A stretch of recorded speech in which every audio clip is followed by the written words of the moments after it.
పిన్ని గారు? ఏం నోటీస్ అదని అడుగుతుంది మీ అమ్మ. చెప్పు, దానికి సమాధానం చెప్పు.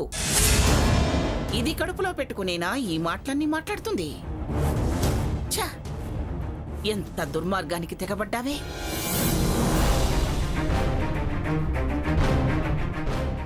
ఇంత కుళ్ళు నీలో పెట్టుకుని మాది కుళ్ళంటావా? ఇంత స్వార్థం పెంచుకొని మేమడ్డంటావా? అసలేమిటమ్మా, ఏమైంది?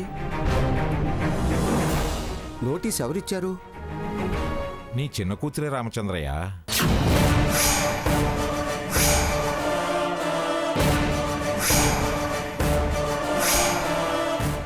మా ఆస్తి ఏమిటో తేల్చి మాకివ్వమని కోర్టుకెక్కింది.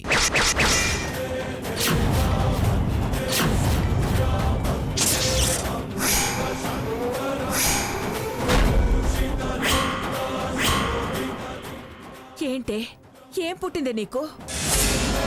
నోటీస్ ఇవ్వడం ఏమిటే? ఇంత బుద్ధి తక్కువ పనులేంటే? దాని ఇష్టానికి ఆస్తి తగలయ్యాలని దుర్బుద్ధి పుట్టింది సావిత్రి. నోటీస్ ఏంటి? నేనివ్వటమేంటి? స్వర్ణ, ఇప్పటిదాకా ఆస్తి హక్కు అన్నది ఎందుకా? చాలా పెద్ద తప్పు చేశావు. పిఠాపురం స్వర్ణలతాదేవి అట దేవి. ఇంతవరకు ఇలాంటి ఆలోచన ఏ తరంలోనూ ఎవరూ చేయలేదు. సంతకం పెట్టింది దొరసాని. కాగితాలు పంపించగానే సంతకం పెడతాననుకున్నావా, పనిచేస్తాననుకున్నావా? నేను బతికుండగా నా వంశంలో రెండో పొయ్యి వెలిగే ప్రసక్తే లేదు. గీత గీయడానికి, తూకం వేయడానికి ఒప్పుకోనుగాక ఒప్పుకోను. పిఠాపురం స్వర్ణలతాదేవి అని సంతకం ఉందా?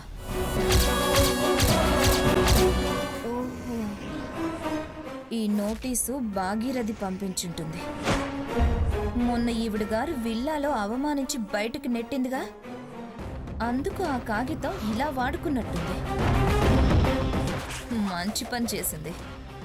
దీన్ని నేను వాడుకుంటా. ఎందుకే నీకు ఇలాంటి దుర్బుద్ధులు పుడుతున్నాయి? సరదాలు సంతోషాలంటూ తిరుగుతూనే ఉన్నావు కదా. ఆస్తులతో ఏం పనే? ఏం అవసరం వచ్చిందే నీకు? స్వర్ణ, చెప్పవే, తప్పైంది అమ్మమ్మగారు అని పిన్నిగారి కాళ్ళు పడుకుని చెప్పు. రా, చెప్పు చెప్పు. అమ్మా, ఏంటిది? 1000 ఏళ్లున్నా వేరు తప్పదు, 100 ఏళ్లున్నా పోక తప్పదు అని నువ్వే అంటుంటావుగా. నేనేదో ప్రపంచంలో ఎవ్వరూ చేయని పని చేసినట్టు తప్పైందని కాళ్ళు పట్టుకోమంటావే? స్వర్ణ, ఎందుకు నువ్వు ఇలా నోటీస్ ఇవ్వాల్సి వచ్చింది? కనీసం ఒక్క మాటైనా ముందు నాకు చెప్పలేదే? This is too much. సరదాలకు సపోర్ట్ చేయొచ్చు కానీ గ్రాండ్తో సపరేట్ అయి బ్రతకడం నేను సమర్థించలేను.